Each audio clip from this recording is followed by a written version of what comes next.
Okay, so today we're working on the drive shaft tunnel. Now, I've sat here for probably the last hour thinking of different scenarios, how I want to put pieces together. And of course, I don't want it to look like anything else. So instead of doing, my original plan was to do a standard horseshoe tunnel, okay? But this car, the framing I've done, has got so many sharp edges, shapes, forms, that I think I should stay to it. So we're going to be taking and building from the trans up front all the way to the top of the Z back there. Big slope tunnel all the way up, and then going ahead and sheeting it. That's the plan. But the issue is there's a few bars, there's a lot of bars, that I put in before when my plan was different. So I've got to cut all those out first and then reframe the center section. Not a big deal, it's just going to take a little while. So we're going to do that first. Once we get the main skeleton in, then we can start making the panels.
And walk the line. Y'all gonna be dead and gone. Y'all gonna be dead and gone. Y'all gonna be dead and gone.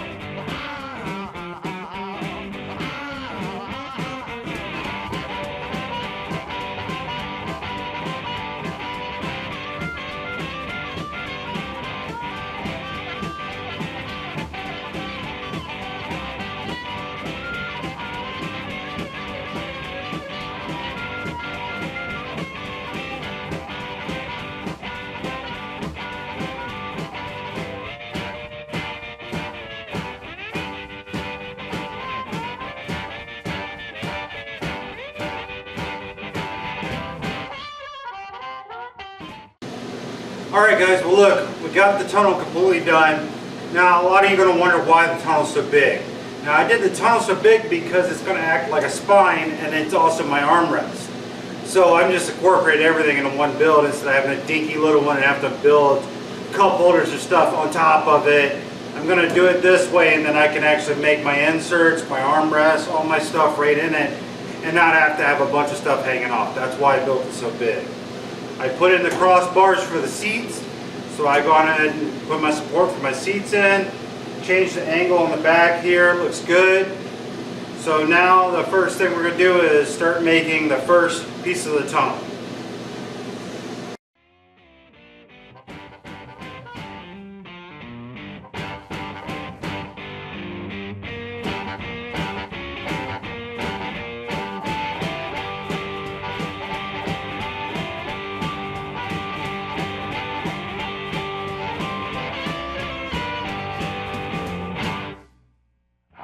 In the morning, I love it in the evening, I love it in the daytime, nighttime, any other time is the right time.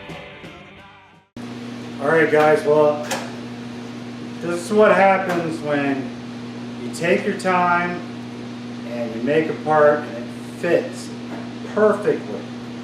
You couldn't measure it any better. But you forgot one step. And so what do? So what I'm going to do is make another part out of this because it fits perfectly, but I forgot to put the flanges on the bottom so the floor overlap it. So I will straighten this part out, shear it off, and make it into the sides. So just telling you, take your time, try your best to think through every option of how your pieces are going to lay on each other, what order they need to go in, those type of things before you make the part. I thought I'd done all of it, but hey, made a mistake. So now we make the best of it. All right. Got women's in the high place. Got women's in the blue hill. Got women's on the east side, the west side, and any other side is the best side. Gonna do tonight. Gonna do tonight. Gonna do tonight. Oh, gonna do tonight.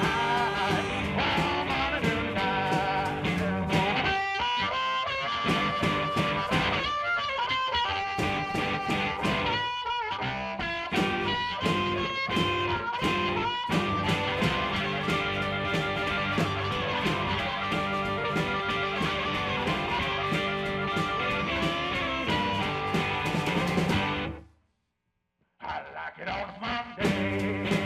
I need it on a Tuesday. I love it on Wednesday, Thursday, Friday, Saturday, Sunday. Gonna do tonight. All right, guys. So one quick thing: when I'm doing my layout here, you see I've drawn the square for the bead roll. Now I always put rounded corners on it so I can do one continuous bead. Now if I was sitting here trying to draw arcs, it would take me forever. So what I do is I use a can of spray paint and I put it in the corner, and then when I trace it, I use the same arc on all the corners.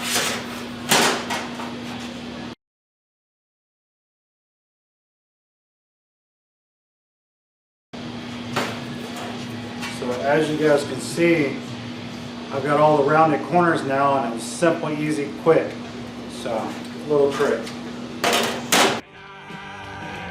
Got women's in the high place. Got women's in the blue hill. Got women's on the east side, the west side, and any other side is the best side. Gonna do tonight. Gonna do tonight. Gonna do tonight. Gonna do tonight.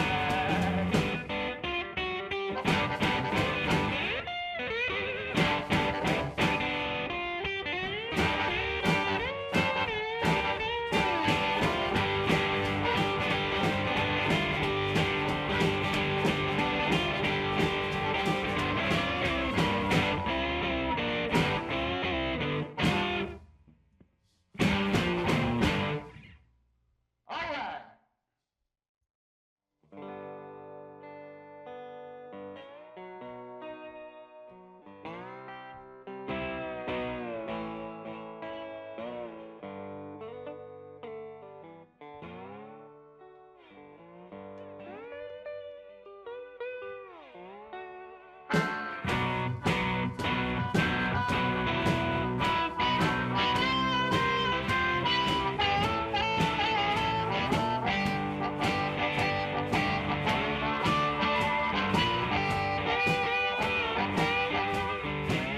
Well, you say you hit me,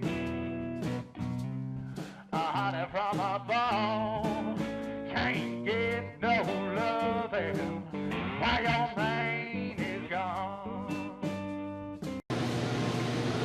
Alright guys, so as you can see, I only riveted these sections here and used self-tappers here because the top piece is going to come on and we'll rivet it, and when the floor goes down it'll be riveted. So we put self-tappers in just to hold it in place so they can be removed later for the rivets. So that's why these sections are like this. Same with this here, it's going to get a cap on it so it'll get drilled in. So we just use a couple self-tappers to hold it in place while we move on to the next thing. Well guys, that's it for tonight. I know I only got the one panel done, but that panel fought me every bit of the way. And sometimes it's going to be like that. You're just going to be frustrated. You have to keep going and going and going until you get it. And however long it takes, it takes. So anyway, that panel's in. You saw me put it in. The whole center console, spine, drive shaft tunnel, whatever you want to call it, is all done, framed out, and so we'll be working on sheeting it and getting some of these floor panels in the next couple videos. Now I'm only going to cover the passenger side because I still got to run all my wiring down the driver's side. So we'll be making some more pieces, doing some wiring and stuff in the future. So anyway, I want to show you guys this time when we talk about the tools I used. A lot of guys have asked me questions about this, my welder. Okay. Now this is the Volcom Omni Pro 220 multi-use welder. Okay. Now a bunch of haters out there are going to flip out. Okay. I've owned Lincolns, I've owned Millers, I've had all types of them. Okay. My last Lincoln finally died after 10 years. Okay. I picked this up. It'll do MIG, stick, or TIG. I was skeptical, very skeptical at first. It cost me about $900 for it. Harbor Freight, of course. So just letting you know, I've used it for a year now, and I'd have to say I'm pretty happy with it. My only complaint after a year is my gun has gotten pretty beat up. It's held together with tape right now, but that's not a big deal. I think it's 80 bucks for a new gun. It's probably because I drop it so much. But let me show you this with the welder, okay? So it takes it a minute to power up. This is the first welder I've ever had with a digital screen, that's for sure. So with this, I can take it back to here. I can select what type of metal I'm welding and what type of welding I'm doing. Okay? So MIG, steel. I click the center for enter. It shows me how to wire my wires, what my ground, how my positive lead should be. Make sure it's set on the right amount of mixed gas I'm using. Then I decide, I set it to whatever thickness wire I'm using. I'm on 030 right now. And then on this side, I can select whatever gauge steel I'm using. Now, once I've got all that set and I've decided everything, I can click it. Voila, it's ready to go. Now I can go in here and adjust my wire speed, my voltage, my wire speed. I can do whatever I like. But honestly, the stock settings are actually pretty freaking good. So, the other thing with this welder too is it is be run on 110 or 220. Now it's smart. When it's a 110, it'll only tell you it'll go to a certain thickness. It will not freaking let you dial up to 1/4 inch when you're on 110. When you're on 220, it'll let you dial it all the way up, turn the power and heat up, everything like that. So, I mean, it's the first welder I've ever had that lets me do all that. All the other ones, you know, you had A, B, or C, and you had your wire speed knob, and there you go, you went for it. And so yeah, this takes all the guesswork out, and I gotta admit, I'm pretty happy with it. Now, the other thing you saw me using tonight a lot are my grinders.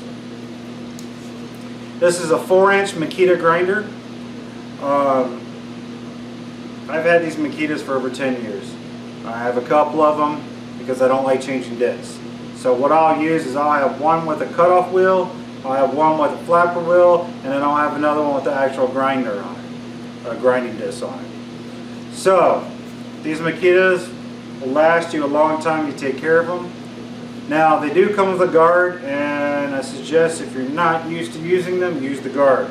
I've been cut quite a few times, so I suggest using the guard until you're well versed in using it. Now this is a cutoff wheel. Now, this cutoff wheel is designed to just cut it off. I mean, you're cutting a straight line with it. You don't want to try to curve it too much. You can, I can cut curves with it, but in the beginning you don't want to do it because if you're too deep in it, you'll snap the blade and the blade's going to explode. So, this here, great tool. If you're going to do any welding, you better have a grinder, especially when you're learning because you're going to need to be fixing things. But for fabrication, grinders are awesome. So that's this. Now I have this DeWalt here. This is a 4.5 inch, and this is a flapper wheel. Okay, you can get them in different grits and everything. I don't like using grinding discs. Okay, I feel that I can do more with a flapper wheel. It lets me shape the metal, shape the welds. I can conform it. I can shape it to whatever I want and make it look great. With a grinding disc, it tends to chatter a little bit and it gives it a rough finish. Now if you want to take a lot of material away really fast, use a grinder wheel. Okay? But I always go back to the flapper wheel and I shape it and smooth it and go from there, because by how much pressure I put on it to how much material it's going to take away, and I can really shape and form a lot of pieces. Now if you saw my earlier videos when I did the skeleton hand cup holders and stuff, that's all done with the flapper disc. I shape it all with it. I've been using these for a few years. I don't hardly even buy grinding discs anymore. I have a few on the wall and they've been there for years. So if you haven't tried flapper discs, I suggest you do it. It's definitely going to make your work look better. So anyway, that's the main tools we're talking about today. Now I know a couple of you guys were waiting to see I ordered an English wheel and I ordered a plenishing hammer. Now some of you are going to get a kick out of this. Okay, I ordered this English wheel off of Amazon because it was a great deal. You know, they're normally $300 to $700. For the cheaper ones, they go up into thousands of dollars. I found this one for 180 bucks. Thought it was a great deal. They told me it was a bench top model. That's fine, I'm gonna make my own legs anyway. Well, this is what showed up, okay? The box is this thick. I'm not even going to bother opening this because I don't know what this is, because I've never seen an English wheel this small. So, as usual, I will send it back and get off my butt and go buy the right one. Okay? So it'll be twice the price, but whatever. I'll order it, or pick it up, I'll go get the right one.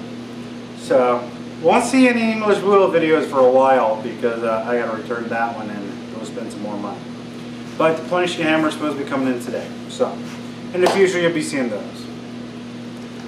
Alright guys, I know this video didn't have a whole lot in it. Just a lot of fabrication on the tunnel. But in the future we'll be doing a lot more. So, alright guys, do me a favor. If you like this video, like and subscribe. And if you want to see some of my other videos, it's right over here. Alright guys, well I appreciate you watching. You guys have a great night. And don't forget to go to brokebastardgarage.com. T-shirts, hats are coming in this week, lanyards, I've got all this stuff coming in. So keep an eye out, and I'll talk to you guys soon.